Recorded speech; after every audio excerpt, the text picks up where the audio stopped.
memori, unit kontrol, mengatur aliran data dan instruksi, serta mengendalikan perangkat lain.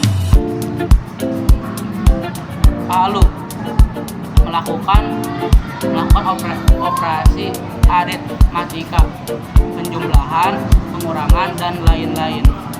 Dan register, menyimpan data sementara selama proses berlangsung.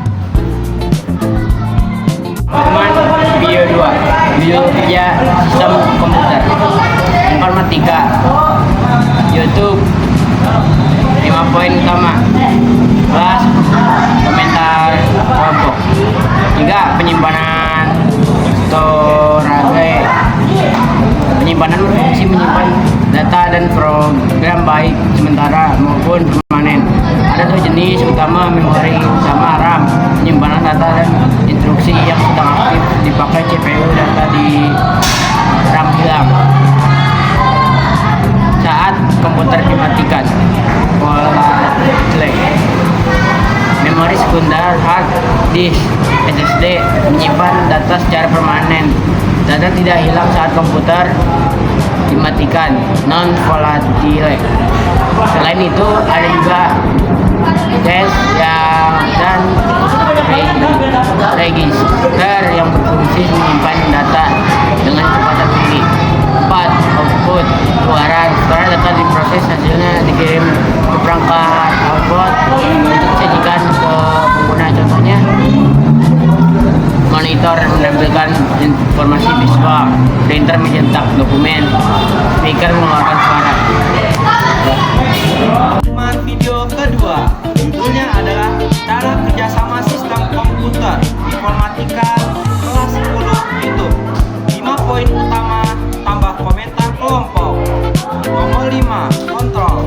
Unit kontrol dan CPU mengatur aliran instruksi dan data di antara semua komponen komputer agar bekerja sinkron agar sesuai perintah. Contoh arus kerjasama sistem komputer: misal kamu mengetik keyboard, input keyboard mengirim sinyal huruf ke CPU.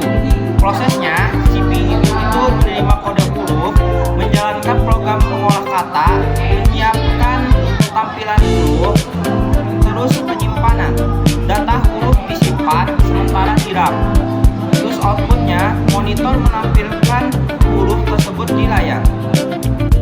Central Processing Unit. Fungsi CPU adalah otak komputer yang memproses data, menjalankan instruksi aplikasi, dan mengkoordinasikan kinerja komponen lain seperti RAM dan GPU. Cara kerjanya secara singkat adalah melalui siklus fetch, decode, execute. CPU mengambil instruksi dari memori fetch, menerjemahkan instruksi tersebut menjadi perintah yang bisa dimengerti decode, lalu mengeksekusi yang mengirimkan hasil execute.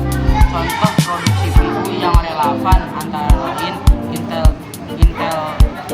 Core i7 dan AMD Ryzen 9 untuk komputer desktop, serta Qualcomm Snapdragon untuk perangkat mobile seperti smartphone.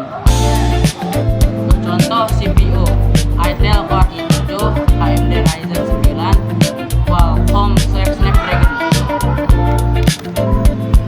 Sistem operasi adalah suatu software yang berfungsi sebagai fondasi yang memungkinkan semua software lain berjalan. Ia mengatur memori, prosesor, perangkat, input atau output, dan sistem file. Contoh sistem operasi: Windows 10 adalah sistem operasi yang banyak digunakan di komputer pribadi. Ia menyediakan antarmuka grafis yang intuitif dan mendukung berbagai aplikasi.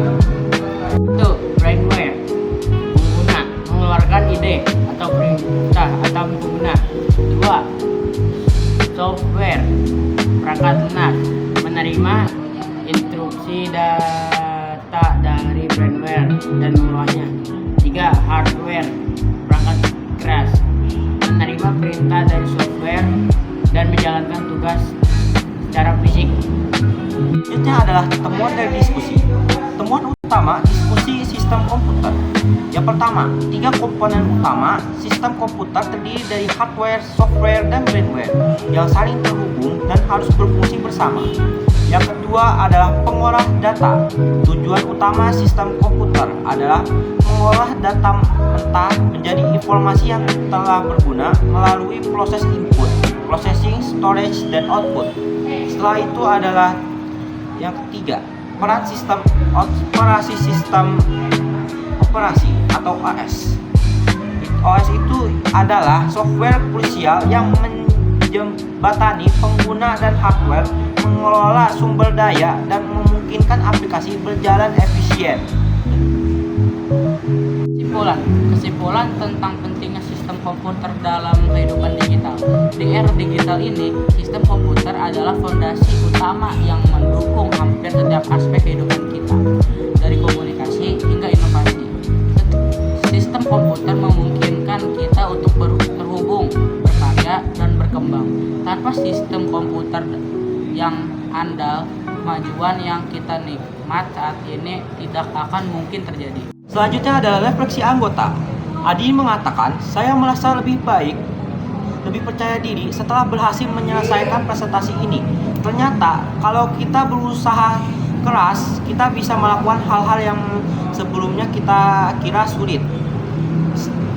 Setelah itu, Dina mengatakan, saya belajar bahwa mendengarkan pendapat orang lain itu penting. Ide-ide yang muncul dari diskusi seringkali lebih kreatif daripada ide sendiri.